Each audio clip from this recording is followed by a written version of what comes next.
अरे मरायचंच आहे ना, काहीतरी करून मरूया यार, कुछ तो करके मरेंगे, कुछ तो हटके करेंगे. नमस्कार, माझं नाव विश्वेश इनामदार आणि तुम्ही पाहताय आमचं नवीन YouTube channel inspire youth by truth. भारताने जगाला काय दिलं किंवा जगाच्या जडणघडणीमध्ये भारताचं योगदान काय, असा जेव्हा आपल्याला प्रश्न पडतो तेव्हा आपल्याला खूप साऱ्या गोष्टी आठवतात. जसं की भारताने जगाला आयुर्वेद दिला, भारताने जगाला 0 ही संख्या दिली, भारताने जगाला लोकर दिली, खूप साऱ्या गोष्टी. मात्र एक अशी गोष्ट आहे जी भारताने जगाला दिली, ती म्हणजे योग आणि मेडिटेशन.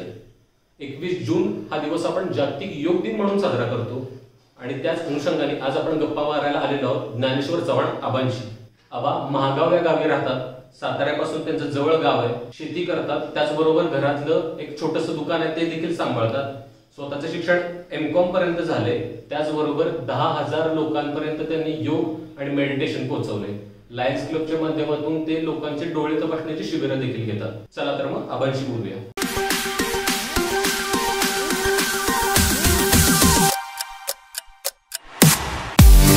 नमस्कार आबा.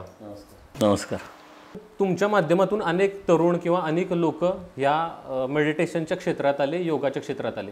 मात्र तुम्ही स्वतः कधी या क्षेत्रामध्ये आला किंवा तुम्हाला कधी वाटलं की योगाचं मेडिटेशनचं महत्त्व आपल्या आयुष्यामध्ये आहे? तुम्ही कधी योगाला आणि मेडिटेशनला सुरुवात केली?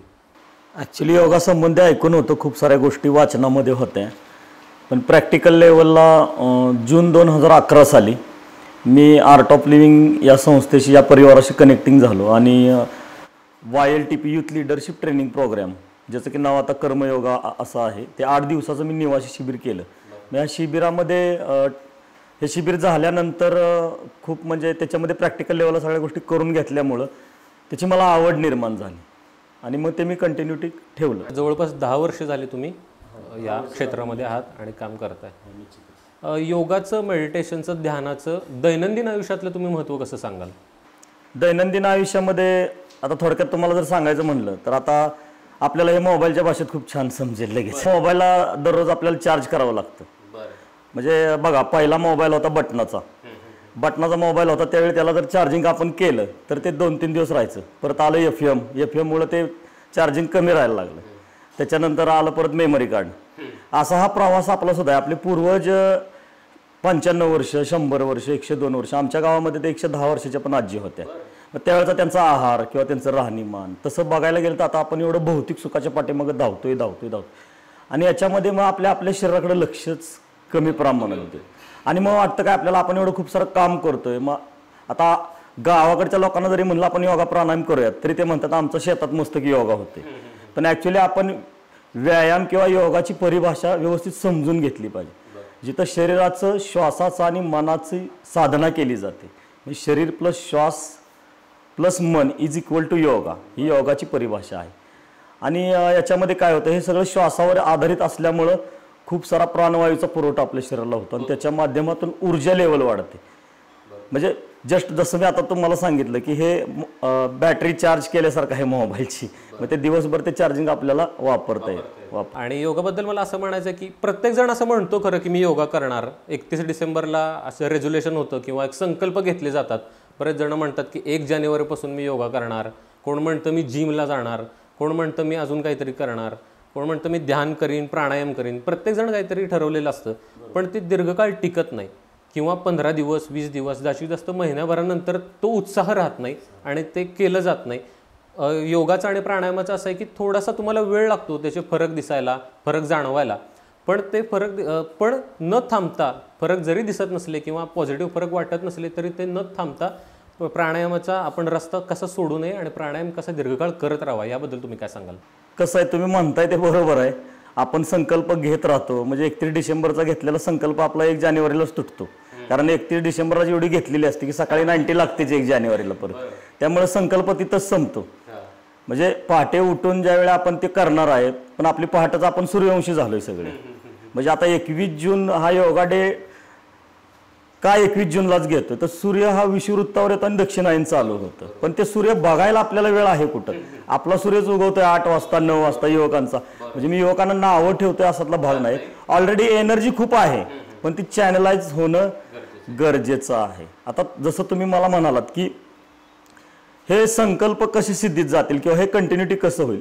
एखादा चित्रपट आपण बघितला, सपोज आपण सनी देओलचा बॉर्डर चित्रपट बघितला, तर आपण लगेच डंबेल्स घेऊन घरी येणार, चला आता आपण व्यायाम करू, हे करू, ते करू, पण ते बाहेरून किती वेळ ते एनर्जेटिक राहणार. पण हे ज्यावेळी करतो त्याचा आपल्या शरीरावर, श्वासावर, मनावर, बुद्धीवर, मेमरीवर, चित्तावर, इगोवर, सगळ्या गोष्टीवर खूप प्रचंड मोठ्या प्रमाणात परिणाम होतो. त्यामुळं आणि असं काय नाही की ह्याचे रिझल्ट लेट जातात. म्हणजे मी तर कोर्समध्ये आता मी आर्ट ऑफ लिव्हिंगचे कोर्स घेतो, मी गावाकडचा आहे, माझी भाषा थोडी गावाकडची आहे, पण साधं मराठीत आहे की हे बाप दाखव नाही तर श्राद्ध घाल. म्हणजे आहे ते आहे आणि इन्स्टंट रिझल्ट आहेत, असं काही लेट नाही. पण याला चिकाटीची खूप मोठी गरज आहे आणि याला आहाराची जर जोड दिली तर निश्चितच मी माझ्या वैयक्तिक अनुभूतीवरून सांगू शकतो की खूप ट्रिमेंडियस बदल होत आहेत. म्हणजे मला तर असं वाटतंय, ते किती खरं आहे किती खोटं आहे ते प्रत्येकानं अनुभव घेऊन बघायला पाहिजे की एवढं मोठं माध्यम आहे स्वतःमध्ये बदल घडवण्याचं, एवढं मोठं माध्यम आहे आणि युवकांनी ह्याच्याकडे वळायला पाहिजे. खरं अनुभवण्याची गोष्ट जास्त. म्हणजे थोडक्यात जर सांगायचं म्हणलं तर आता सातारचा कंदी पेढा जगप्रसिद्ध आहे, हे सगळ्यांना माहित आहे. पण तो पेढा दुकानात जाऊन घेतला पाहिजे, जिभेवर ठेवला पाहिजे, त्याची चव आहे, त्याची जी अनुभूती आहे ते चाखल्यानंतरच कळणार. आंबा हा फळांचा राजा आहे, पण तो त्याची चव चाखल्यानंतरच ते कळणार काय, अनुभवण्याची गोष्ट आहे. मला असा एक प्रश्न विचारायचा की माणसं ध्यान, योगा याच्याकडं 40 नंतर वळतात किंवा काहीतरी आपल्याला शारीरिक विकार उत्पन्न झाल्यानंतर किंवा डॉक्टरांनी आता सांगितलं की काय नाही आता व्यायाम करा, आता योगा करा आणि मग लोक ह्याच्याकडे वळतात.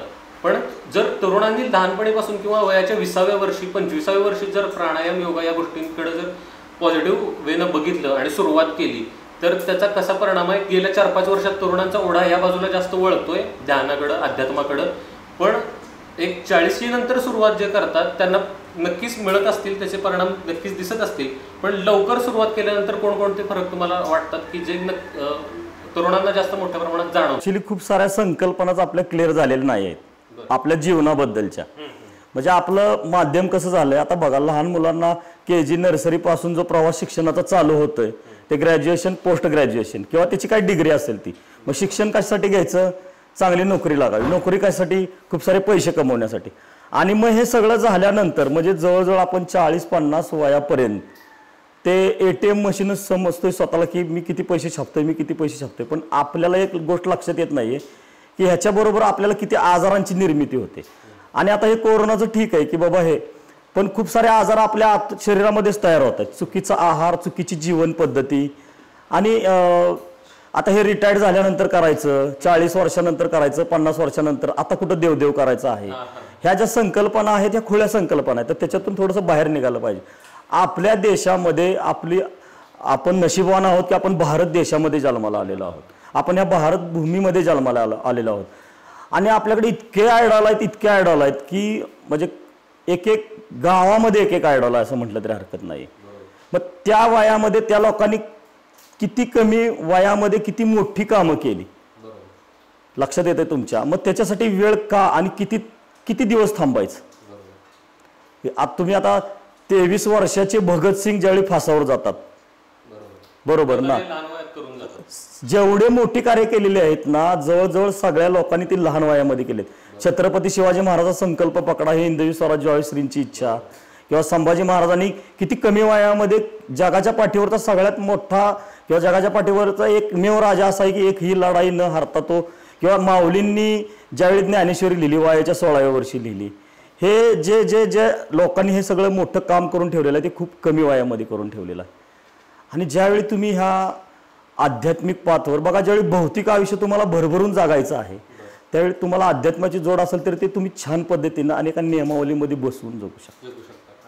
नो डाऊट की हा अशी एक शंका आहे की आम्ही अध्यात्माकडे वळल्यानंतर आम्हाला हे भोग भोगता येतील का, किंवा आता हे सगळं थोडक्यात सांगायचं म्हणलं तर आता हे सगळं भोगी संस्कृती झालेली आहे आणि सगळ्या युवकांचा ओढा तिकडच आहे. कुठल्याही क्षेत्रामध्ये आपल्याला जर चांगलं काहीतरी करायचं असेल तर आपल्याला चांगला गुरु असणं गरजेचं आहे. आपल्याकडे असं म्हटलं जातं की गुरुविण कोण दाखविलं वाट, किंवा सद्गुरू वाचूनी सापडेना सोय, धरावे ते पाय आधी त्याचे. तर गुरुचं ह्या मार्गामध्ये असणं, एक गुरु असणं, ह्या गोष्टीला तुम्ही कसं बघता आणि किती गरजेचं आहे गुरुचं एखाद्या ह्या मार्गामध्ये असणं? खूप छान प्रश्न आहे तुमचा. ॲक्च्युली कसं आहे माहिती आहे का, कुठलीही गोष्ट शिकताना, योगा प्राणायाम हा विषय नाही, कुठलीही गोष्ट शिकताना किंवा कुठलीही गोष्ट करताना ही मार्गदर्शनाची गरज ही लागतेच, की हे तुम्ही, आणि हे तर क्षेत्र असं आहे की आपल्या ह्याच्यामध्ये आपल्या मनावर, आपल्या शरीरावर, जसं मी तुम्हाला सुरुवातीला सांगितलं की ह्या खूप साऱ्या आपल्या स्तरांवर ह्याचं काम होते. मग हे टी व्हीमध्ये बघून किंवा पुस्तकामध्ये वाचून ह्या गोष्टी नाहीच शक्य होत. जन्माला आल्यानंतर आई ही आपला पहिला गुरु असते, वडील आपल्याला चालायला शिकवतात, शाळेतील शिक्षक, हे सगळे गुरुस्थान आहेत. मी सांगितलं ना की काही संकल्पना आपल्याला क्लिअर नाहीत झालेल्या. म्हणजे आपण एका व्यक्तीमध्ये एका गुरुला समाविष्ट, म्हणजे हे आमचे गुरु आहेत हे असं नाही, हे एक तत्व आहे आणि ह्या विश्वाच्या चराचरामध्ये तत्व आहे. वाट दावी त्याच्या पुण्या नाही पार होती उपकार अगणित, असं ज्यावेळी माऊली म्हणतायत की जिथं जिथं आपल्या मनामध्ये प्रश्न निर्माण होतो त्याचं समर्पक समाधानकारक उत्तर देणारे आपली घरातील ताई असेल, मावशी असेल, प्रत्येक जण गुरु, चुलता असेल, जे कोणी आहेत ते गुरुस्थानीच आहेत. जसं की तुम्ही YLTPचे कोर्स घेता, हॅपीनेस कोर्स घेता, त्यामुळं श्रीश्रींना तुम्ही गुरुस्थानी मानतच असाल, नक्कीच मानत असाल. तर त्यांच्याबद्दल तुम्ही काय सांगाल की एकंदरीत श्रीश्रींचं चालणार खूप मोठं कार्य आहे, जगभरामध्ये लोक जोडले गेले त्यांच्या माध्यमातून, तर त्यांच्याबद्दल तुम्ही काय सांगाल? श्रीश्रींच्या बद्दल सांगायचं म्हटलं तर ॲक्च्युली आता ते माझा आदर्श स्थानच आहेत. गुरु माता पिता गुरु बंधू सखा. म्हणजे तसं बघायला गेलं तर थोडासा मी माझा वैयक्तिक अनुभव सांगेन की ज्यावेळी मी फर्स्ट टाइम त्यांचा फोटो बघितलेला त्यावेळी थोडासा मला असा तिरस्कार झालेला, जे पुस्तक मी वाचलं पहिल्यांदा, की अरे हे दाढी, आणि नाही का आपण इंटेलेक्च्युअल लेवलला खूप सारे विचार करत असतो बुद्धीच्या स्तरावर, आणि MCOM GD सँडे आणि दुकान, म्हणजे अरे हे काय दाढीवाले आणि हे काहीतरी हे विचित्र काम आहे. म्हणजे मी सुद्धा अगदी काहीतरी ट्रॅकवर सुरुवातीपासून नव्हतो. छत्रपती शिवाजी महाराजांना मानत होतो, छत्रपती शिवाजी महाराजांची खूप सारी पुस्तकं वाचत होतो. पण ज्यावेळी मी कोर्स जॉईन केल्यानंतर ज्यावेळी सुदर्शन क्रिया केली, आणि ही जी सुदर्शन क्रियेची अनुभूती होती ती अफलातून होती. मला माहीत नाही साक्षात्कार काय, मला माहीत नाही देव काय आहे, पण ते जे मेडिटेशन होतं तेवढं बढिया होतं की माझ्या पूर्ण जिंदगीला युटर्न मिळाला. म्हणजे तुम्हाला सांगायला हरकत नाही की त्याच्या अगोदर 3-4 वर्ष खूप मोठ्या प्रमाणात मला दारूचं व्यसन होतं. त्याच्या अगोदर मी खूप सारा राज्यसेवेचा MPSCचा अभ्यास पण करत होतो. पण थोडंसं ट्रॅक चेंज झाला, संगत किंवा काय संकट याच्यामध्ये भरकटत गेलो. पण ज्यावेळी ही सुदर्शन क्रिया केली मी म्हणलं अरे हे नाही, हे दिसतंय असं नाही, ह्याच्यामध्ये खूप काहीतरी डीपमध्ये आहे. मग मी जी त्यांच्याबरोबर कनेक्टिंग होत होत होत गेलो. आता जगभरामध्ये जवळजवळ 160 पेक्षा जास्त देशामध्ये लोकही सुदर्शन क्रिया करतात, आणि सुदर्शन क्रिया हे आर्ट ऑफ लिव्हिंगचा गाभा आहे. जसं आपला मागाशी विषय झाला की हे गोष्ट करून पाहण्याची आहे, ह्याच्या नुसतं ऐकून याचा उपयोग नाही आहे. की खूप साऱ्या आजारांवर तर याचा परिणाम होतोच, पण आपल्यामध्ये खूप काही क्षमता आहेत. बघा, एका अणूमध्ये जर विस्फोट करण्याची क्षमता असेल तर आपलं शरीर हे हजारो लाखो कोटी जीवाणूंनी बनलेलं आहे. आपल्यामध्ये एवढ्या क्षमता आहेत पण ते आपल्याला माहीतच नाहीत. पण ते माहीत कधी होतील? ज्यावेळी डोळे बंद करून आपला तो आतमधला प्रवास चालू होईल, ज्यावेळी आपल्या अंदरकी दुनिया खूप स्ट्रॉंग होते, त्यावेळी बाहेरच्या दुनियेत आपण पाहिजे त्या गोष्टी करू शकतो. आणि हे मी त्यांच्याकडे बघितलं, अरे एवढ्या कमी वेळेमध्ये हा व्यक्ती एवढा जगप्रवास करतो, जिथली भाषा वेगळी आहे, जिथलं पेहराव वेगळा आहे, आहार वेगळा आहे, आणि एवढं सगळं. आणि बाहेर तर तुम्हाला माहिती आहे अध्यात्माला किती लोक मानतात, नाहीत मानत, ते विज्ञानाला मानतात. तरी पण गुरुजी श्री श्री रविशंकरजी एवढा जगभ्रमण करतायत, म्हणजे ह्या व्यक्तीकडे काहीतरी वेगळेपण आहे. आणि मी अट्रॅक्ट झालो त्यांच्याकडे. त्यांच्याबद्दल बोलायचं म्हणतो खूप साऱ्या गोष्टी आहेत सांगण्यासारखं आहे. 10 वर्ष झाले तुम्ही ॲज अ योगा टीचर म्हणून काम करता, डायनामिक योगा टीचर म्हणून तुमचे बरेच व्हॉलंटियर असं ओळखतात. माझ्या टीममधल्याही 2 जणांनी तुमच्याकडं हा कोर्स केला आहे. त्यांनी सांगितलं की साधी राहणी आहे पण काम खूप मोठं आहे. मला असं विचारायचं की 10 वर्ष ह्या कार्यामध्ये असताना असं कधी तुम्हाला वाटलं का की काही नाही, हे कार्य करतोय आणि कोणीतरी येऊन तुम्हाला सांगितलं, एखादा त्या व्यक्तीचा अनुभव की मी तुमच्याकडून ही क्रिया शिकलो आणि माझ्यामध्ये हा खूप मोठा बदल घडला, असा एखादा प्रसंग आहे का? आणि त्याचबरोबर मला असा एक प्रश्न विचारायचा आहे की जर असं कधी असं झालं का की काय करतोय मी हे, म्हणजे काय नैराश्य येतं की काम चांगलं आपण पोचवण्याचा खूप प्रयत्न करतो, पण असा कधी आला का, असा मला हा अनुभव थोडासा ऐकायचा, एक थोडासा पॉझिटिव्ह आणि थोडासा निगेटिव्ह असा अनुभव? पहिल्यांदा आपण पॉझिटिव्ह विषयी बोलूया. बघा, प्रत्येक कोर्समध्ये हा अनुभव येतो. हा असा एकच अनुभव असा नाहीये. YLTP म्हणजे आर्ट ऑफ लिव्हिंगचे वेगवेगळे कोर्सेस आहेत, पण त्याच्यामध्ये जो YLTP कोर्स आहे तो यूथसाठी डिझाईन केलेला आहे. जरी घरच्यांना माहीत नसलं, म्हणजे माझ्या स्वतःच्या अनुभवावरून सांगतो, जरी घरच्यांना माहीत नसलं तरी मुलं बाहेर खूप सारी व्यसनं करत असतात, पण घरी येताना नाही का मी त्यातला नाहीच, चारित्र्यवान आहे असा दाखवण्याचा खूप सारा प्रयत्न असतो. पण ज्यावेळी ही मुलं कोर्स करतात, कोर्समध्ये येतात आणि त्यांच्यामध्ये जे ट्रिमेंडस बदल होतात, म्हणजे थोडंसं मी व्यसनावर का फोकस देतोय की सध्याच्या सिच्युएशनमध्ये आता ही जी कोरोनाची अवस्था आहे म्हणजे आताचं जे हे आहे की याच्यामध्ये खूप साऱ्या युवकांच्या जॉब सगळे गेलेले आहेत, खूप सारे अनुभव आहेत की कोर्समधून जाऊन लोकांचं खूप सारे फ्रस्ट्रेशनमध्ये असतात, काही जणांनी शिक्षण सोडून दिलेलं असतंय किंवा काही जणांनी जॉब सोडून दिलेला असतंय. एक गोष्ट त्याच्यामध्ये सगळ्यात प्रकर्षाने असं जाणवते, खूप सारे युवक युथ लिडरशिप ट्रेनिंग प्रोग्रामला येतात पण त्यांच्याबरोबर 8 दिवस राहताना वावरताना त्यांच्याशी चर्चा करताना की जवळजवळ 90-95% युवकांना फोकसच नाही लाईफमध्ये की मला जस्ट करायचं काय आहे. हा आणि तसा एकदम जर मनाला असा कुठला भावून गेलेला अनुभव असेल किंवा असं सांगायला मला आवडेल की सोलापूर जिल्ह्यामध्ये अर्धनारी गावामधले एक जस्ट गावात पाणी सोडणारा एक व्यक्ती आहे. म्हणजे एकदम साधं तर पाणी सोडणारा व्यक्ती म्हणजे गावात आपण त्याला कोतवाल असं म्हणतो. आता मी नाव नाही सांगू शकत त्या व्यक्तीचं, ठीक आहे, इट्स ओके. तर एवढं प्रचंड दारूमध्ये की गावातमध्ये कुछ काही व्हॅल्यू नाही आहे. पण ह्या सगळ्यात मोठा परिणाम होतो फॅमिलीवर. आणि त्या व्यक्तीला कोर्सला आणलं त्यावेळी पण त्यांना खोटं सांगून आणलं की अरे आपण फिरायला चाललोय असं तसं. आणि मग काय झालं, त्या व्यक्तीबरोबर त्यांचा सगळा ग्रुपच आला, तो व्यसन करणारा. फिरायला जायचे म्हणून आले आणि कोर्स त्यांनी केला.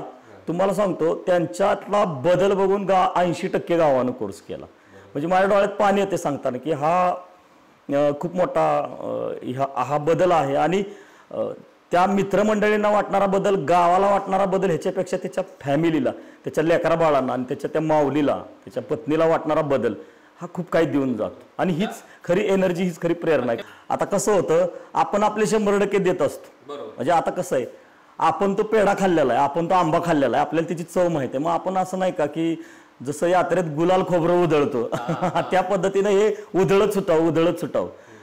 पण लोकांपर्यंत पोहोचताना मग आम्ही खूप सारी धडपड करतो, आमचे व्हॉलेंटियर्स खूप सारी धडपड करतात. मग कुठंतरी 500-1000 लोकांच्या पर्यंत पोहोचल्यानंतर कुठंतरी 17-18 युवक ज्यावेळी समोरून बसतात त्यावेळी आतून असं वाटतं बघा 8 दिवसासाठी त्यांच्यासाठी एवढा प्रपंच सगळा उभा करायचा, रोज एक लग्न लावल्यासारखा तो कार्यक्रम आहे. आणि मग कुठंतरी अशी खंत वाटते मनाला, अरे एवढं सगळं आपण करतोय, जस्ट गुरुजी आपल्याकडून एवढं सगळं करून घेत आहेत पण लोक का कमी येत आहेत. हा निश्चित प्रत्येक कोर्सला असं होत नाही, कधी तो आकडा 80कडे जाईल, कधी 20कडे येईल, हा कमी जास्त. पण ज्यावेळी काय गावातून असं होतं की त्या गावामध्ये गेल्यानंतर साधी सतरंजी पण देत नाहीत मंदिरामध्ये. म्हणजे समाजामध्ये अवस्था, अरे मी तुला वर घेतोय, हात देतोय, तू ये. तर पण ठीक आहे, इट्स ओके, पण ह्या सगळ्यांचा स्वीकार करत करत काम तर करावंच लागतंय, सेवा तर करावंच लागतं. म्हणजे चांगले वाईट सगळे अनुभव घेऊन काम करावं आपल्याला खूप शिकायला मिळतं. कोरोनाचं वातावरण आहे, एक निगेटिव्हिटीचं, नैराश्याचं आणि भीतीचं वातावरण आहे. लोकांना कायम भीती आहे की जर मला कोरोना झाला तर काय होईल, घराघरामध्ये अशी भीती आहे. आणि ह्या भीतीच्या वातावरणामध्ये मी असं ऐकलं की सलग तुमचे कोर्सेस ऑनलाईन तुम्ही घेताय. म्हणजे अक्षरशः एक दिवससुद्धा गॅप न घेता लोकांनी हा कोर्स करावा आणि लोकांपर्यंत पोचावं म्हणून तुम्ही जाताय. ऑनलाईन कोर्सेस तुमचे चालू आहेत. पण ह्या नैराश्याच्या वातावरणामध्ये हा जर कोर्स केला किंवा मेडिटेशन आणि योगा जर केलं तर कसा फरक पडेल असं मला विचारायचं आहे. कालच एक अशी बातमी आली की एका मोठ्या सुप्रसिद्ध फिल्मस्टारनं नैराश्यामध्ये आत्महत्या केली. नैराश्य अशी गोष्ट आहे की बाहेरून दिसत नाही पण आतून माणसाच्या मनात बरंच काही चाललेलं असतं. तर नैराश्यावर पॉझिटिव्ह परिणाम होईल अशा दृष्टिकोनातून योगा आणि मेडिटेशन किती महत्त्वाचं आहे असं तुम्हाला वाटतं? आताच्या ह्या कंडिशनमध्ये सगळ्यात महत्त्वाची गोष्ट आहे, आपण सगळ्यांना माहिती आहे की ज्याची प्रतिकारक शक्ती चांगली आहे तो ह्याच्यापासून थोडासा लांब राहू शकतो.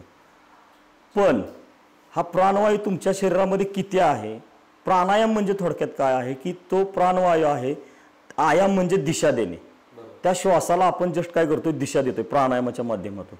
आणि ह्याच्यातून खूप सारा प्राणवायूचा पुरवठा आपल्या शरीराला झाल्यानंतर ऑटोमॅटिक आपल्यामधली रोगप्रतिकारक शक्ती काय होते, वाढत जाते, उत्साह वाढत जातोय, आनंद वाढत जाते. आणि ऑनलाईन कोर्सचं जर तुम्ही म्हणाल तर आम्हाला पण सुरुवातीला थोडंसं डाऊट होतं की अरे हे कसं होईल, कारण लाईव्ह कोर्स घ्यायची सवय पहिल्यापासून, लोकांना समोर बघण्याची सवय. पण आमचं असं आहे की भाई बोला तो बोला. गुरुजी बोललेत, त्यांनी ब्लेस केलंय, संकल्प त्यांचा आहे, आमची स्वप्न आम्ही त्यांच्या स्वप्नाशी जोडलेले आहे. आपण फक्त त्यांनी सांगितलंय तर पूर्णत्वास घेऊन जायचं. आणि एवढे चांगले रिझल्ट यायला लागले की काही कोरोना पॉझिटिव्ह लोकांनी घरात बसून ज्यावेळी हे केलं, पोलीस डिपार्टमेंटसाठी आर्ट ऑफ लिव्हिंगच्या माध्यमातून मोफत कोर्स घेण्यात आले. अगदी होमगार्ड पासून आशा गावातील आहे त्यांच्यापर्यंत सगळ्यांचे फ्री कोर्सेस घेण्यात आले. फ्रंटलाईनला ती लोक काम करतायत. समाजासाठी एवढं मोठं देण आहे बघा, फॅमिली, कुटुंब डोक्यात घालून. आणि ज्यावेळी आम्ही हे कोर्सेस करत गेलो, वृद्ध लोकांनी पण केले आणि त्यांचे जे अनुभव ऐकले ना ते एवढे अचंबित करणारे होते की त्याच्यातून ते बाहेर पडून ही लोक आमच्यावर जोडली गेली की अजून आपण हे सगळं काय करूयात, आता खूप लोकांच्यापर्यंत हे पोचवूयात. म्हणजे त्या लोकांनी त्याच्यातून बाहेर पडून आणि आम्हाला सपोर्ट केल्यामुळे आमचा उत्साह डबल येणं वाढला. असं ऐकलं की कोरोनात झालेल्या पोलिसांना देखील तुम्ही हा कोर्स करून घेतला त्यांच्याकडून. तो एक निगेटिव्ह त्यांच्या घरात एक वातावरण निर्माण झालं होतं, तर तो मला प्रसंग ऐकायला आवडेल तुमच्याकडून. आत्ता जो जस्ट आम्ही YLTP कोर्स घेतला, ह्या कोर्समध्ये एक असं कपल होतं मुंबईमधून. आता हे ऑनलाईन असल्यामुळे लोक वेगवेगळ्या ठिकाणाहून बसत आहेत, तर त्याच्यामध्ये एवढं आम्हाला जाणवलं. आम्हाला पण माहीत नव्हतं ॲक्च्युली त्याच्यामध्ये त्यांचे मिस्टर पॉझिटिव्ह होते आणि त्यांनी त्या एवढ्या फ्रस्ट्रेशनमध्ये आणि एवढ्या दबावामध्ये तो सगळा कोर्स केला. पण ज्यावेळी ह्याच्यामध्ये एक योगासने शिकवले जात आहेत, प्राणायाम शिकवलं जातं आहे, भस्त्रिका प्राणायाम म्हणून खूप छान प्राणायाम आहे त्याच्यामध्ये आणि जस्ट सुदर्शन क्रिया तर लाजवाबच आहे, त्याचा काही विषयच नाही. आणि मेडिटेशन केल्यानंतर त्यांच्यामध्ये एवढे चेंजेस होत गेले, ते काही नॉलेज पॉईंट हे सगळं घेत लास्ट शेवटच्या दिवशी ज्यावेळी त्यांनी अनुभव सांगितला त्यावेळी चक्क आमच्या डोळ्यामध्ये पण पाणी आलं की आम्ही ह्याच्यातून पूर्ण बाहेर पडलोय, अशी त्यांची जी प्रतिक्रिया होती किंवा त्यांच्या चेहऱ्यावरचं जे हास्य होतं. म्हणजे पूर्ण कोर्समध्ये मी 3-4 वेळा प्रयत्न केला त्यांना विचारायला, तुम्हाला काय अडचण आहे, तुम्हाला काही शंका आहेत, पण ते नाही सांगू शकले, ते डेअरिंग नाही झालं त्यांचं. पण शेवटच्या दिवशी त्यांना थांबावं लागलं, अरे थांबा, अजून बाकीच्यांचे पण अनुभव आपल्याला ऐकायचे आहेत. ते भरभरून येत होतं, आतून भरभरून येत होतं आणि निश्चितच म्हणले की आम्हाला आणि आता आम्ही थांबणार नाही, आम्ही सगळ्या लोकांना सांगणार आहे की तुम्ही हे करा. हा, पण एवढं निश्चित आहे की हे बोलाचाच भात आणि बोलाचीच कडी नाही आहे. ते नुसतं एकदा शिकून पण उपयोग नाहीये, तर ते चिकाटीनं करत राहिलं पाहिजे. आता असं व्हायचं की आर्ट ऑफ लिव्हिंगचा कोर्स केला की कोरोना जातोय, असं पण नाही आहे. त्याला ते डेली प्रॅक्टिस पाहिजे, प्रतिकारक शक्ती आणि सगळ्यात महत्त्वाची परत एकदा सांगतो, आजचा सुद्धा जो युवक भरकटतोय असं म्हणणार नाही, पण त्याला जर तुम्हाला चॅनलाइज करायचं असेल, खूप सारी एनर्जी आहे, त्याला आहाराची खूप मोठी जोड द्यावी लागेल. आबा, तुम्ही खूप सारे सामाजिक उपक्रम सुद्धा करता. सामाजिक उपक्रमामध्ये तुमचा हिरिरीने सहभाग असतो. लायन्स क्लबच्या माध्यमातून आणि आर्ट ऑफ लिव्हिंगच्या माध्यमातून तुम्ही 300पेक्षाही जास्त डोळे तपासणी शिबिरं घेतली आणि त्याचा परिणाम बऱ्याचशा शेकडो लोकांवर त्याचा परिणाम झाला आहे.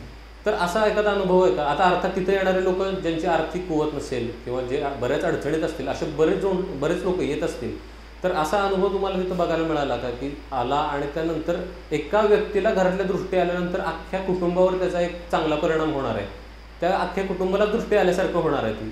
तर त्या बाबतीत तुम्ही काय सांगाल की तो एक सामाजिक उपक्रम म्हणून पण आणि असा एखादा अनुभव पण की असं झालं की तुम्ही ऐकल्यानंतर तुम्हाला वाटलं वा की आपण हे करतोय ते खूप छान करतोय? जसं मगाशी आपण म्हणालात की गुरुची काय आवश्यकता आहे, म्हणजे जस्ट ही सगळी कृपा आहे. म्हणजे आर्ट ऑफ लिव्हिंगचा प्रवास कसा आहे, साधना, सेवा आणि सत्संग ही त्रिसूत्री आहे. महासेवेचा जो पार्ट आहे त्याच्यामध्ये आपण फक्त मी त्याच्याबरोबर जर मुंबई लोकलमध्ये आता बघितलं तुम्ही, म्हणजे आता कोरोनाच्या काळात नाही, अगोदरच प्लॅटफॉर्मवर जरी उभा असला तरी आपोआप डब्यामध्ये जातो, तो डब्यामधून आपोआप बाहेर येतो.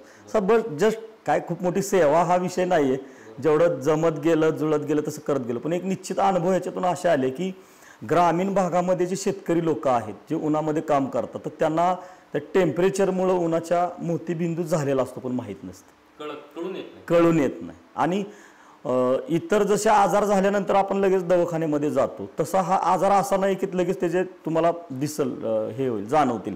आणि थोडंसं घरातील प्रॉब्लेम, आर्थिक अडचणी, शेतकऱ्यांना आता माहिती आहे आपल्याला काय आहे, आणि त्याच्या लेकरा बाळाचा संसार, मग ते म्हणते अरे नाही हे बघूया, जेवढा दिवस दिसतंय तेवढा दिवस पुढे ढकलूयात. आणि ज्यावेळी जस्ट पहिलं शिबिर माझा स्वार्थ होता की आर्ट ऑफ लिव्हिंगचा प्रसार करायचा आणि ते गावागावात लोकांना आर्ट ऑफ लिव्हिंग कळावं. आणि लायन्स नॅप क्लब पण एनजीओ आहे आणि ते म्हणले मग आपण कंबाईनमध्ये शिबिरं घेऊया, तुम्ही आम्हाला लोक गोळा करून द्या. आणि ज्यावेळी आमच्या गावातच पहिलं डेमो शिबिर म्हणून घेतलं ना, आमच्या गावातीलच एक व्यक्ती होतं आणि ते शिबिरामध्ये त्यांना कळलं की बाबा मोतीबिंदू झालेला आहे. आणि ज्यावेळी मोफत ऑपरेशन्स, मग ज्यावेळी ऑपरेशनला नेलं त्यावेळी डॉक्टरांनी मला बोलवून घेतलं फोन करून, म्हणले आहो ह्यांना जर आज आणलं नसतं तर ह्यांचा मोतीबिंदू आज फुटला असता अक्षरशः. मग प्रत्येक सांगितलं ना की जसं जसं आपण ह्या प्रवासामध्ये जातोय त्या प्रवासामध्ये अशी ही प्रेरणास्थानं मिळत आहेत की तो अनुभव मग असं वाटायला लागलं की अरे असे कित्येक गावातले कित्येक लोक असे असतील, त्यांच्यापर्यंत आपल्याला पोचलं पाहिजे. म्हणजे खूप मोठं काम केलं असं काही नाही आहे, पण एवढा निश्चित फरक जाणवतो की त्या व्यक्तीचं आयुष्य तर वाढतंय. आणि सगळ्यात महत्त्वाची गोष्ट जशी आपण आता चर्चा केली की आफ्टर रिटायरमेंट अध्यात्माकडे वळायचं आहे. त्यांना त्या वयामध्ये ज्ञानेश्वरी वाचायची असते, गाथा वाचायची असते आणि जर डोळ्यानं दिसतच नाही तर त्याचा काय उपयोग. मला अजून एक असा प्रश्न विचारायचा की तुम्ही कैद्यांकडून सुद्धा योगा करून घेतलाय, कैद्यांकडून सुद्धा मेडिटेशन प्राणायाम करून घेतलाय. कैद्यांकडं समाजाचा बघण्याचा दृष्टिकोन असा आहे की त्यांना वाईट टाकलेलं असतं थोडक्यात, किंवा त्या घराकडंच किंवा त्या लोकांकडं लोक थोडंसं निगेटिव्ह भावनेनं बघत असतात आणि त्यांची पार्श्वभूमी सुद्धा हिंसक असते. त्या लोकांना लगेच ह्या मार्गाला वळवणं खूप अवघड आहे. तर तरी सुद्धा तुम्ही ते करून दाखवलं, बऱ्याचशा लोकांना ह्यामध्ये आणलं आणि योगा आणि प्राणायाम शिकवलात. तर तो अनुभव कसा होता? माझ्यासाठी आनंदाची गोष्ट काय होती की मी ज्यावेळी 2014 साली टीचर झालो, त्याच्यानंतर मला सातारा जिल्हा पोलिसांचे कोर्स घ्यायला मिळाले आणि तो माझ्यासाठी चांगला अनुभव होता. मग पोलिसांचे कोर्स घेत घेत मला मग कायद्यांचा कोर्स घ्यायचं पण संधी आली आणि कायद्यांचे ज्यावेळी मी कोर्स घेतले, बघा कसं असतंय, ते सगळे दोष आपल्यामध्ये विकृती विकार असतात पण त्यांचं त्यावेळी थोडंसं ते जास्त झालेलं असतं. त्या भावना किंवा ते कंट्रोल नाही होऊ शकत किंवा ते कंट्रोल नसतंय केलेलं, चूक क्षणाची असते. पण ज्यावेळी ते सुदर्शन क्रिया, भस्त्रिका, प्राणायाम आणि हे केल्यानंतर, मेडिटेशन केल्यानंतरचे त्या जे त्यांच्या भावना आहेत की तो जो पश्चाताप आहे, पश्चाताप खूप महत्वाचा आहे. सेकंदाभराची चूक मात्र आयुष्यभर परिणाम करतो. हा, कुठलाही व्यक्ती जीवनामध्ये किंवा ह्या विश्वामध्ये वाईट नसतो. तो प्रसंग असतो, ती घटना असते, त्याच्यामध्ये प्रवास करताना त्याच्या हातून त्या झालेल्या चुका असतात. पण निश्चित जर त्याला थोडे मायेची ऊब दिली, आधार दिला, तर तो व्यक्ती त्याच्यामधनं डायव्हर्ट होऊन खूप. आणि असा पण एक अनुभव आहे की जी जास्त निगेटिव्ह लोक आहेत ती जास्त पॉझिटिव्ह समाजासाठी काम करतात, परत पूर्ण उत्साहानं काम करतात. जे माझ्याबरोबर घडलं, हा, इतरांबरोबर घडू नये. खूप सारे चांगले अनुभव त्याच्यामधून पण आलेत. आणि आर्ट ऑफ लिव्हिंगच्या माध्यमातून खूप साऱ्या नक्षलाइज लोकांनी पण, नक्षलवाद्यांनी पण श्री श्री रविशंकरजींच्या समोर आत्मसमर्पण केलेलं आहे. आज जम्मू काश्मीरमध्ये सुद्धा खूप साऱ्या ठिकाणी काम चालू आहे. खूप सारे चेंजेस होत आहेत आणि माध्यम जस्ट गुरुजी सगळं करून घेत आहेत, आम्ही फक्त माध्यम आहे. म्हणाले होते की देशाची एक दिशा किंवा एखाद्या राष्ट्राची दिशा हा त्या देशातला युवक ठरवत असतो. तर युवकांनी योगा करावा, प्राणायाम करावा, त्याच्याकडे तुम्ही कसं बघाल की एक युवा म्हणून त्याच्याकडे बघताना प्राणायामाचं आणि योगाचं महत्व कसं तुम्ही पटवून द्याल? मी एकदम तुम्हाला साध्या भाषेत सांगतो. शेतामध्ये जर बाबळीचं छोटं झाड आलं असेल तर ते लहान असताना जर काढलं, बरोबर आहे, ते जर मोठं झालं, दोन्ही हाताने काढू शकतो. त्याच्यापेक्षा मोठं झालं तर ते निघत नाही, फक्त आपण त्याला कट करू शकतो. आणि तरी पण त्याच्याकडे जर दुर्लक्ष केलं तर त्याचं खोड खूप बळकट होतं, मग जेसीपी आणावं लागतो. युवक हा कणा आहे. आणि आता जगामध्ये भारत हा देश युवकांचा देश असं म्हटलं जातं. ज्यावेळी अजूनही 80% भारत आपला ग्रामीण भागामध्ये आहे, खेडेगावामध्ये आहे. शहरं का फुगली? आता तर जस्ट जाणवलं आपल्याला कोरोनाच्या काळामध्ये की किती लोक गावाकडे चालले त्यावेळी कळलं, कारण एवढी लोक शहरामध्ये गेली. पण ती का गेली ह्या गोष्टीचा आपण कधी विचारच करत नाही. शहरं का फुगली? कारण जो भारत हा सोने की चिडिया होता असं म्हटलं जायचं, आणि होता, सोन्याचा धूर निघत होता. बघा, जसं तुम्ही सुरुवातीला सांगितलं की लोकर निर्यात होत होती, सगळ्या गोष्टी होत्या, लोखंड असेल, कापड असेल, तर जे गोणी भरून, ते बोट भरून कापड जायचं, त्याच्या माध्यमातून तेवढं सोनं रिटर्न यायचं. आणि स्वयंपूर्ण देश होता. आणि आत्ता जस्ट ती वेळ आहे की कोरोनाच्या अगोदरचा भारत किंवा जग आणि कोरोनाच्या नंतरचं जग, ह्याच्यामध्ये खूप सारे बदल होणार आहेत. आणि ह्या संकटाकडे जर संधी म्हणून बघायचं म्हटलं तर पुन्हा एकदा भारत स्वयंप्रेरित, स्वयंशासित, स्वयंप्रेरणेनं परत स्वयंपूर्ण ती खेडी व्हायला आता खूप मोठी संधी आहे. आणि त्या दिशेनं वाटचाल पण होणार आहे आणि वाटचाल चालू आहे. आता जर तुम्ही अर्थसंकल्प बघितला, त्याच्यामध्ये जे दिलेल्या गोष्टी आहेत, आणि ह्याच्यामध्ये मग हिरिरीने कोण भाग घेऊ शकतो? युवकच घेऊ शकतो ना. काही बदल जर मोठे करायचे आहेत, समाजामध्ये असतील, अगदी फॅमिलीमध्ये असतील किंवा देशामध्ये असतील, तर तो युवकच करू शकतो ना. ते लहान मूल करू शकतं ना वृद्ध लोक तुम्हाला त्यांचा इतिहासच सांगत राहतील. पण इतिहास घडवण्याची जी क्षमता आहे ती कुणामध्ये आहे? युवकांच्या मध्येच आहे. Yoga, art of living, meditation, pranayama ही जर तुमच्या आयुष्यात गोष्ट आली नसती तर तुमचं आयुष्य कसं असतं? ज्या परिस्थितीमध्ये मी कोर्स केलेला, त्या परिस्थितीमध्ये जर मी आर्ट ऑफ लिव्हिंगमध्ये किंवा हे योगा प्राणायामकडे वळलो नसतो तर त्यावेळी म्हणजे 2011 साली एक 5-6 महिन्याचंच आयुष्य माझं राहिलेलं होतं. एवढ्या मोठ्या प्रमाणात मला दारूचं व्यसन होतं. साताराचे शेलार डॉक्टर आहेत सिम्बायोसिसचे, ते माझं ट्रीटमेंट करायचे. ते जसं आपलं मगाशी संकल्पाविषयी बोलणं झालं की 31 डिसेंबरला घेतलेला संकल्प 1 जानेवारीला मोडायचा, असं खूप वेळा प्रयत्न केला. म्हणजे अहंकार आतला युगो दाखवतोच, सोडून दाखवतोच करून हे सगळं, पण नाही शक्य झालं ते. पण ज्यावेळी ह्याच्यामध्ये मेडिटेशनची खूप मोठी भूमिका आहे की आपला म्हणजे थोडक्यात पुनर्जन्म. मी ह्या विश्वामध्ये का आलो, मी ह्या भारतामध्ये जन्माला का आलो, आपल्या स्वपर्यंतचा हा प्रवास आहे. आणि ज्यावेळी आपल्याला आपला स्व सापडतो त्यावेळी मला पण माहीत नाही निश्चित सापडलाय का नाही, मी अजून त्या मार्गामध्ये आहे. पण ज्यावेळी स्व सापडतो ना त्यावेळी आपण लाईफ आपलं बडव्या होऊन जातं. तुमच्या प्रश्नाचं साधं सरळ उत्तर आहे की माझा आता श्वासच चालू नसता. ज्या श्वासावर आधारित मी प्राणायाम करतोय आणि श्री श्री रविशंकरजींच्या माध्यमातून लोकांपर्यंत पोहोचवतोय. श्वास हा ब्रिज, पण तो ब्रिजच माझा ढासळला असता, निश्चितच ढासळला असता. आता बरेचसे लोक आहेत जे की खरंच मनापासून प्रयत्न करतात एखादं व्यसन सोडवण्याचा, आणि तुम्ही म्हणाला की ते तुम्ही शक्य करून दाखवले. पण ज्यांना सोडवायचं आहे त्यांच्यासाठी तुम्ही काय सांगाल की तुम्ही या मार्गात या आणि नक्कीच सुटेल असं तुम्ही सांगाल का? असं तुम्ही त्यांना काय प्रेरणा द्याल की मी जे करून दाखवलं ते नक्कीच तुम्ही करू शकता असं तुम्ही त्यांना? व्यसन सुटतं करायच्या आधी व्यसन सुटतं करायच्या आधी म्हणजे कसं आहे बघा की कुठलीही औषधं आणि गोळ्या नाही म्हणजे करू शकतात प्रभाव, पण एवढा नाही. जे आतून येतं, जे आतून फील येतं.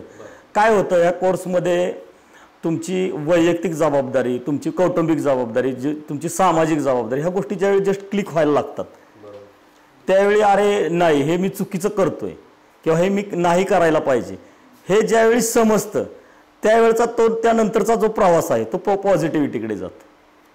त्यामुळे निश्चितच फरक पडतो, 100% फरक पडतो. मग परत एकदा तुम्हाला सांगेन की त्याला चिकाटीची खूप मोठी गरज आहे. अशी पण उदाहरणं आहेत की त्यांनी कोर्स केला आणि परत त्या मार्गाला गेले. असं पण नाही की बाबा कोर्स केला आणि त्यांनी ते केलं नाही. पण कसं आहे शेवटी ज्याचा त्याचा वैयक्तिक प्रश्न आहे, पुढं काय आहे ते त्याला स्टिक राहणं. त्याच्यासाठी मी सांगितलं ना हे मोबाईल चार्जिंग सारखं आहे, हे तुम्हाला कंटिन्यू चार्ज करत ठेवावं लागणार आहे. पण निश्चितच तुम्हाला त्याचे फायदे जाणवणार, 100% फायदे जाणवणार. आता संधी आहे, आता 21 जूनला जागतिक योगा दिन आहे. मग ह्या जागतिक योगा डेला खूप साऱ्या लोकांनी जॉईन व्हावं, किमान ते ट्रेलर तरी बघावा. मग पिक्चर तो बहुत बढिया आहे. आणि आर्ट ऑफ लिव्हिंगच्या माध्यमातून आणि इतर खूप साऱ्या संस्था आहेत, साऱ्या संस्था खूप चांगल्या पद्धतीने काम करतायत. कोरोनाशी बी करतायत, अगोदरपासून पण करतायत. खूप साऱ्या संस्था आहेत. आर्ट ऑफ लिव्हिंगच्या माध्यमातून खूप मोठ्या प्रमाणात हे जागतिक योगा डेचं आहे. आता युवकांच्या किंवा सगळ्यांच्याच हातामध्ये आता मोबाईल आहे. झूम ॲपनं खूप चांगली सुविधा केलेली आहे. खूप सारे नवीन ॲप येत आहेत. आता एक जस्ट नवीन ॲपसुद्धा जागतिक योगा डेला किंवा गुरुपौर्णिमेला ओपन होते. त्याच्या माध्यमातून आपण घरात बसून ह्या गोष्टी आता करू शकतो. आपल्याला कुठं प्रवास करायचं काय करायचं. आणि आर्ट ऑफ लिव्हिंगच्या माध्यमातून आम्ही खूप सारे फ्रीमध्ये नवचेतना घेतोय, जे मोफत आहे, निशुल्क आहे. खूप सारे 1-1 तासाचे सेशन आहेत आणि YLTP कोर्सेस पण चालू आहेत. जॉईन होऊ शकताय, त्याची अनुभूती घेऊ शकताय. पण मी निश्चित तुम्हाला एक सांगेन की दर 10 व्यक्तीच्या मागे एक व्यक्ती तरी तुम्हाला श्री श्री रविशंकरजींच्याबद्दल म्हणजे इथपर्यंत प्रसार हा निश्चितच झालेला आहे. भारतामध्ये जवळपास वर्षाला 1.5 लाख लोक आत्महत्या करतात. जगामध्ये 8 लाख लोक आत्महत्या करतात. परवाच दिवशी एका मोठ्या नामांकित फिल्म स्टारनं आत्महत्या केली. लोक आत्महत्या करतात म्हणजे स्वतःचं इतकं सुंदर आयुष्य आपल्याला संपवून टाकावं असं वाटतं स्वतःहून. ही एक काय म्हणू आपण इतकं नैराश्य आपल्या आयुष्यात असतं. नैराश्यातून बाहेर पडण्यासाठी योग प्राणायाम कसा मदत करेल असं तुम्हाला वाटतं? निश्चितच योग प्राणायामची ह्याला मदत होणार आहे. कारण ज्यावेळी आपण प्राणायाम करतो, ध्यान करतो, त्याचा खूप मोठा परिणाम आपल्या मनावर होत असतो. जी पॉझिटिव्हिटी म्हणतो आपण, जे खूप साऱ्या गोष्टी आपण बाहेरून करत असतो त्याचा शरीरावर इफेक्ट होतो. तुम्ही जिमला जात असाल किंवा आणि काही व्यायामाचे प्रकार करताय, धावताय, हे तुम्ही शरीराची उपासना करता, इट्स ओके. पण मनाचं काय? मग एखादा सशक्त व्यक्ती आहे पण त्याचं जर मन कमकुवत असेल तर तो प्रवास नाही ना करू शकत. पण एखाद्याचं शरीर वीक आहे पण जर मन खंबीर आहे तर तो प्रवास करू शकतो. मग कुठलंही धाडस करू शकतो, कुठल्याही संकटाला पण सामोरं जाऊ शकतो. आणि हे मनाचं सशक्तीकरण करायचं काम ध्यानाच्या माध्यमातून होतं. आणि आत्महत्या जर म्हणायला गेलं तर ह्याच्यावर खूप साऱ्या गोष्टींचा प्रभाव आहे, जसं की आहार आहे, खूप साऱ्या गोष्टींचा प्रभाव आहे, इट्स ओके. पण हे प्रमाण निश्चित वाढणार आहे असं आपण म्हणू शकत नाही. हे चुकीचं होईल वाढणार आहे म्हणणं, पण ही फॅक्ट आहे, ते आपण नाकारू पण शकत नाही आहे. तसं बघायला गेलं तर सपोज आपण जर पाठीमागच्या काळामध्ये गेलो तर किती शेतकऱ्यांनी आत्महत्या करत होते, पहिले नव्हते करत. पण भौतिक सुखांच्या पाठीमागं लागत लागत थोडं आर्थिक अडचणी वाढत वाढत वाढत मग हे कुठंतरी आपल्याला थांबवावं लागेल. आज विदर्भामध्ये एवढ्या मोठ्या प्रमाणात शेतकऱ्यांच्या आत्महत्या होत होत्या, पण आर्ट ऑफ लिव्हिंगच्या माध्यमातून खूप सारं तिथं नवचेतना शिबिरं झाली आणि खूप मोठ्या प्रमाणावर तिथं अंकुश बसला. आता जसं आपलं बोलणं झालं की जो योगा जो प्राणायाम अख्खं जग करण्याचा प्रयत्न करतोय, शिकण्याचा प्रयत्न करतोय, पण तोच करताना कुठेतरी भारतीय मागं राहतात. मग कोणीतरी वेळेचं कारण देतंय, कोणी काही कारण देतंय, कोण म्हणते मला वेळ नाही, मला जॉब आहे, माझं हे प्रॉब्लेम आहेत, माझं ते प्रॉब्लेम आहेत. कारण आपले तर लोक खूप देतात. तर लोकांनी जास्तीत जास्त कारण न देता या गोष्टी का कराव्यात असं तुम्हाला वाटतं? बघा, आपल्याकडे खूप छान म्हण आहे, जिथं पिकतं तिथं विकत नाही. आणि जोपर्यंत तो गुरु किंवा तो परमेश्वर सदैव पृथ्वी तलावर आहे तोपर्यंत त्याची व्हॅल्यू नाही. म्हणजे अगदी ज्ञानेश्वर माऊलींचं जरी आपण उदाहरण घेतलं तरी ते ज्यावेळी ते भिक्षाकरी मागायला जायचे, ही चारी भावंड, महाराष्ट्राला खूप मोठी संतांची आपल्याला पार्श्वभूमी आहे, भारत देशाला पार्श्वभूमी आहे, त्या राज्यामध्ये खूप मोठे संत होऊन गेले. पण त्यावेळी जर तुम्ही बघितलं तर त्याच्यावर लोकांनी माती टाकली, अगदी विष्ठा सुद्धा टाकली. हे खूप भयानक आहे. म्हणजे त्यावेळी लोकांच्या रिॲक्शन त्या आलेल्या आहेत. पण आज माऊलींना 2 किलोमीटरची लाईन लागते, रांग लागते. आणि आत्ताची कंडिशन अशी आहे की थोडंसं तिकडून यावं लागतं, ते पाश्चिमात्य देशाकडून. आता ॲक्च्युली 21 जून हा ज्यावेळी योगा डे साजरा केला जातो त्याच्या अगोदरपासून योगाथॉन डे खूप मोठ्या प्रमाणावर आर्ट ऑफ लिव्हिंगच्या माध्यमातून चालू होता. पण पंतप्रधान नरेंद्र मोदींनी ज्यावेळी ही जागतिक योगा दिन हा विषय घेतला, खूप चांगला विषय घेतला त्यांनी. आणि योगाच्या, प्राणायामाच्या, अध्यात्माच्या दृष्टीने बघितलं तर आत्ता भारत महासत्ता आहे. त्या दृष्टिकोनातून आर्थिक नाही म्हणू शकत मी, पण निश्चित जर भारताने ह्या गोष्टीचा जर अवलंब केला, युवकांनी जर अवलंब केला तर जास्त वेळ नाही लागणार भारत महासत्ता व्हायला. ज्यांनी म्हणजे स्वतःला गाडून घेतलं ह्या स्वप्नापायी, त्यांचं स्वप्न पूर्ण करायची आता सगळ्यात मोठी संधी आहे. आत्ताचं जर बघितलं आपण, ह्या कोरोनाची पार्श्वभूमी असू दे, अगदी कोरोनाच नाही पण छोट्या छोट्या कारणासाठी लोक आत्महत्या करतात. अरे म्हणजे एक बातमी अशा अचंबित, तुम्हाला हसू येईल पण ही फॅक्ट आहे की रस्त्याने येताना एका 4थीतला मुलगा आईला म्हणला की हा डॉग आपल्याला घ्यायचा आहे, आई नाही म्हणली म्हणून घरी येऊन त्या मुलानं आत्महत्या केली. अरे हे काय आत्महत्येचं कारण आहे का? आपला प्रवास कुठं चाललाय, काय करतोय आपण? आणि ज्यावेळी हा हाडामासाचा गोळा 25, 26, 27, 28, 30 वर्षाचा होतो, हा कुठून होतो? जी माऊली 9 महिने 9 दिवस आपल्याला पोटामध्ये सांभाळती, तिचा कधी विचार करणार आपण? जे वडील रात्रंदिवस आपल्यासाठी खस्ता खातायत त्याचा कधी विचार करणार आपण? एक काहीतरी शुल्लक कारण आयुष्यामध्ये ती मनाची अवस्था बदलते आणि आपण 84 लक्ष योनीतून हा मिळालेला मानवी देह अशा पद्धतीने वाया घालवतो. हे कुठंतरी काहीतरी थांबायला हवं, हे निश्चित थांबायला हवं. आणि ज्यावेळी तुम्हाला वाटेल की अरे हे मला आता असं हे होतंय, तुम्ही आमच्याशी जॉईन व्हा, निश्चित जॉईन व्हा. परमपूज्य श्री श्री रविशंकरजी म्हणतात की मुझसे पूछो पहले, तुम्हें करना है तो मुझसे पहले पूछो, मुझे तुम्हारी जरूरत है. तुम्हें क्या चाहिए? मकान चाहिए मैं दूंगा. तुम्हें क्या चाहिए? कपड़ा चाहिए मैं तुम्हें दूंगा. तुम्हें क्या चाहिए? खाना चाहिए मैं तुम्हें क्या चाहिए? समाज में तुम्हें क्या वैल्यू चाहिए? समाज में तुम्हें कीर्ति चाहिए, वो भी मैं तुम्हें दूंगा. लेकिन तुम आत्महत्या करो मत करो, तुम मेरे पास आ जाओ, तुम मेरे पास आ जाओ. खूप काही तो काळ, तो क्षण फक्त आपल्याला थोडासा जर पुढे ढकलता आला, एखाद्या मित्राला फोन करा, एखाद्या जवळच्या रिलेटिव्हला फोन करा, गप्पा मारा, घरामध्ये एखादा प्रसंग घडला तर थोडं बाहेर फिरून या. ती वेळ टाळणं खूप महत्त्वाचं आहे, कारण ती चूक सुधारण्याची संधी परत आपल्याला आयुष्यामध्ये कधी नाही. आणि ती एक केलेली चूक ह्या जगातील सगळ्यात मोठं दुःख आहे की ज्यावेळी बापाच्या खांद्यावर मुलाचं मयत न्यावं लागतं. ह्याच्यासारखी वाईट घटनाच असू शकत नाही कोणाच्या आयुष्यामध्ये. आणि ह्याच्या पलीकडचं काय दुःख असणार आहे? काय त्या क्षणिक मोहापायी, क्षणिक गोष्टी पायी, कशासाठी? आज ही बॉर्डरवर ज्यावेळी आपले जवान 18-18 तास उभे राहत आहेत, कोरोनाच्या काळामध्ये त्यांना केळी सुद्धा खायला मिळत नाहीत. कुठंतरी कोपऱ्यामध्ये बातमी असती खाली 4 जवान जम्मू काश्मीरमध्ये शहीद झाले, नको त्या निगेटिव्ह बातम्या फ्रंट पेजला असतात. कशासाठी ते स्वतःला आज गाडून घेत आहेत? कशासाठी? स्वातंत्र्यपूर्व काळामध्ये आज लाखो लोकांनी स्वतःला गाडून घेतलं का? तर आपल्याला पुढच्या पिढीला काहीतरी चांगलं मिळावं. आणि आपण काय करतोय? आपण काय करतोय? क्षणिक थोड्या गोष्टीचा विचार, एकदा जरी मनामध्ये विचार आला की अरे मी खूप काहीतरी गोष्टी चांगल्या करू शकतो, आणि हे का होतंय का तर फक्त आपण आपला स्वतःचा विचार करतोय, आपण आपल्या स्वतःच्या विचारामधून बाहेर येत नाही. तो ज्यावेळी आपण एक बढिया विचार घेऊन एक विजन घेऊन कामाला लागू ना, त्यावेळी हे छोटे छोटे विचार आपल्या डोक्यातून जातील. अरे मरायचंच आहे ना, काहीतरी करून मरूया यार, कुछ तो करके मरेंगे, कुछ तो हटके करेंगे. धन्यवाद. जय गुरुदेव. की खूप छान तुमच्या ह्या टीमच्या माध्यमातून, इन्स्पायर युथ बाय ट्रूथच्या माध्यमातून, विश्वेशजी तुम्ही पण एक युथच आहात, तुम्ही पण एक युवकच आहात.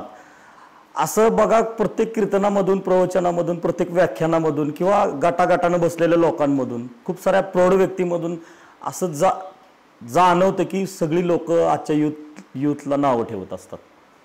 पण ह्या युथमध्ये एवढी एनर्जी आहे, एवढ्या गोष्टी यांच्यामध्ये नवीन नवीन करण्याची खूप सारी धमक आहे. पण त्यांना त्यांची ऊर्जा, एनर्जी कुठंतरी आपल्याला चॅनलाइज करावी लागेल. आणि ह्या चॅनलच्या माध्यमातून तुम्ही हे जे चॅनलाइज करताय हे खूप भारी आहे. मला खूप छान वाटलं. होते ज्ञानेश्वर चव्हाण आबांचा फेसबुक आयडी आम्ही डिस्क्रिप्शन मध्ये दिलाय. अशाच इन्स्पायरिंग व्यक्तिमत्वांना भेटण्यासाठी आमच्या चॅनलला नक्कीच सबस्क्राईब करा आणि बेल आयकॉन दाबायला विसरू नका. धन्यवाद.